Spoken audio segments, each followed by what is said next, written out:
איזה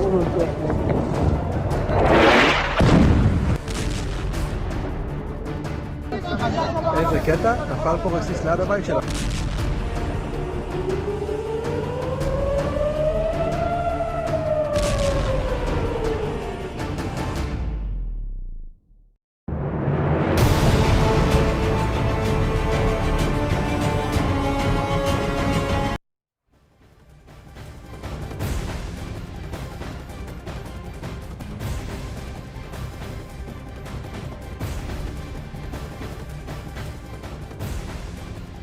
नमस्कार, आपके साथ मैं हूं सबीना तामंग देशमुख। स्वागत है आपका न्यूज 18 के स्टूडियो में, पावर्ड बाय विक्रम टी। और आइए खबरों की शुरुआत करते हैं अपनी नॉन स्टॉप महा कवरेज से जुड़ी हुई इस बड़ी खबर के साथ, जहां ईरान पर अमेरिका और इजरायल के हमले के बीच एक बहुत बड़ी खबर आ रही है। दरअसल ईरानी मीडिया के दावे के मुताबिक ईरान की असेंबली ऑफ एक्सपर्ट्स ने देश के अगले सुप्रीम लीडर के तौर पर मुस्तफा खामनेई को चुन लिया है। रिपोर्ट के मुताबिक ये फैसला IRGC यानी कि इस्लामिक रिवोल्यूशनरी गार्ड कॉर्प्स के दबाव में लिया गया है।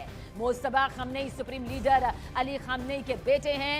असेंबली ऑफ एक्सपर्ट्स ईरान में सुप्रीम लीडर चुनने वाली सबसे अहम संस्था मानी जाती है और इस फैसले ने ईरान की सत्ता संरचना में नए सवाल यहां पर खड़े कर दिए हैं। लेकिन जिसे उत्तराधिकारी के तौर पर यहां देखा जा रहा था, आखिरकार ये कांटों भरा ताज अब सिर पर आ गया है। ये जिम्मेदारी यहां पर सौंप दी गई है, क्योंकि सवाल यही खड़ा हो रहा था कि बिना नेतृत्व के आखिर ईरान कब तक युद्ध के मैदान में टिका रहेगा। लेकिन मुस्तफा खामनेई ने ये जिम्मेदारी यहां पर संभाल ली है, या फिर यूं कहिए कि उन्हें ये जिम्मेदारी यहां पर सौंप दी गई है। ये बड़ा फैसला यहां पर लिया गया है।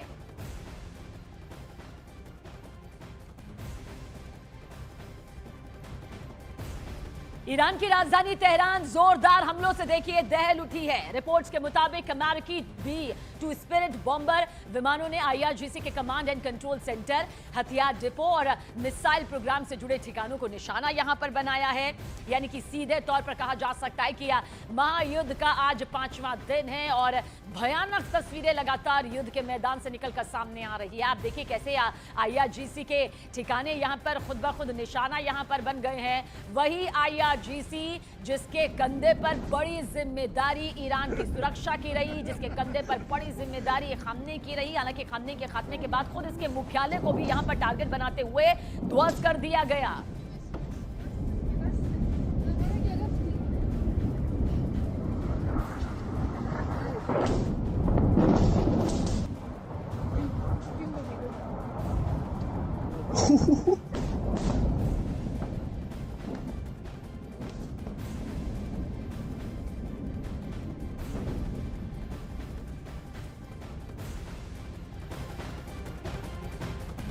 और उधर ईरान की तरफ से रात में दुबई में हमले यहां पर हुए हैं। दुबई में अमेरिकी कॉन्सुलेट के पास देखिए ड्रोन हमले के बाद आग लगने का एक वीडियो सामने आया। जानकारी के मुताबिक ये ड्रोन हमला जो है ईरान की तरफ से किया गया था। सोशल मीडिया पर एक वीडियो सामने आया जिसमें ईरानी ड्रोन अमेरिकी कॉन्सुलेट को हिट करता यहां पर दिखाई दिया। अमेरिकी विदेश मंत्री मार्को रूबियो ने बताया कि कॉन्सुलेट से जुड़े सभी लोग सुरक्षित हैं और सभी की गिनती कर ली गई है। हमला कॉन्सुलेट की बिल्डिंग पर नहीं बल्कि पास के पार्किंग लॉट पर हुआ। इसका मतलब यह है कि ईरान का ड्रोन अटैक अपने निशाने पर सही से नहीं लगा, नहीं तो अमेरिका का बड़ा नुकसान यकीनन हो सकता था। इसमें कोई शक नहीं, कोई दो राय नहीं। लेकिन आप देखिए किस तरह से ये जारी जो महायुद्ध है और युद्ध के मैदान से निकलती ये तस्वीर जो आप देख रहे हैं, जहां पर इजरायल के ठिकानों पर ये खौफनाक जोरदार हमला किया गया। शिट।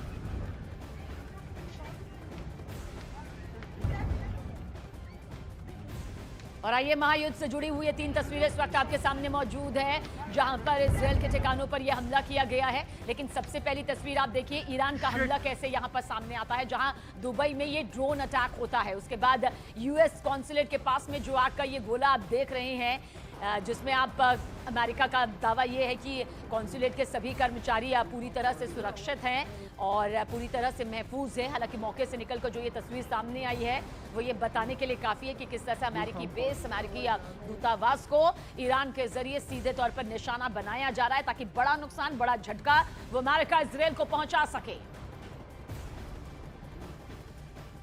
और देखिए इस बीच ईरान की इस्लामिक रिवोल्यूशनरी गार्ड कॉर्प का बहुत बड़ा दावा सामने आया है। फार्स न्यूज एजेंसी के हवाले से खबर यह है कि आईआरजीसी ने कल यानी कि चौथे दिन दुश्मनों के 680 से ज्यादा सैनिकों को ढेर कर दिया। और अब देखिए आसमान से लेकर जमीन से ये जो लड़ाई इस वक्त नजर आ रही है वो कितनी खौफनाक है। तेल अवीव की ये तस्वीर इस वक्त आपके सामने मौजूद है। सीधे सीधे हमले देखिए निशाना टारगेट पर सेट करते हुए।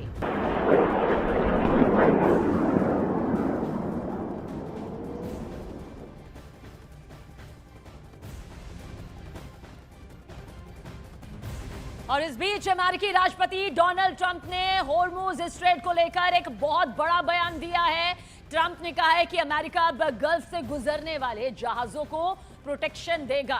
अमेरिकी नेवी होर्मुज स्ट्रेट से गुजरने वाले जहाजों को कवर करेगी। इसके साथ ही अमेरिका की तरफ से जहाजों को बीमा और फाइनेंशियल गारंटी भी दी जाएगी। ट्रंप ने यह भी कहा कि अगर जरूरत पड़ी तो अमेरिकी नेवी होर्मुज स्ट्रेट से तेल टैंकर्स को स्कॉट करना शुरू कर देगी। यानी कि अमेरिका की सुरक्षा गारंटी से होर्मुज स्ट्रेट से गुजरने वाले तेल टैंकर सेफ रहेंगे और तेल की सप्लाई अच्छे से होती रहेगी, जिससे तेल की कीमतें कंट्रोल में यहां पर रहेंगी। क्योंकि जिस तरह से करीब 33 से 35 किलोमीटर का ये जो चौड़ापन है समुद्री रास्ते का, जिसमें कई कंपनीज की जो आवाजाही होती है खासतौर से तेल भंडार को लेकर, उसको लेकर एक बड़ा संकट जो है वो गहराता नजर भी आता है।